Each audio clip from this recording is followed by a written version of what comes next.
ICC, panakot lang yan. Mga kababayan, Assalamualaikum. Ayon sa isang nagpakilalang testigo, may kinalaman umano ako sa Oplan Tukhang, sa Davao Death Squad, at sa mga insidente ng pagpatay o extrajudicial killings sa Davao. Bago ang script na ito, sa mga taon na nagsilbi ako bilang Vice Mayor at Mayor ng Davao City, ni minsan ay hindi naugnay ang aking pangalan sa isyong ito.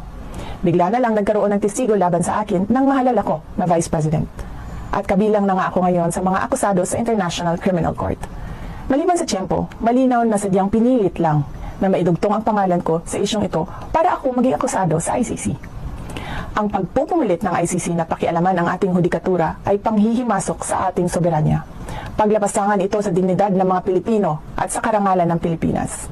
Wala na itong debate sa testigo at mga tao na nakapalikod sa kanya. Mag-file kayo ng kasong murder laban sa akin dito sa Pilipinas. Sara Duterte, our next President of the Philippines!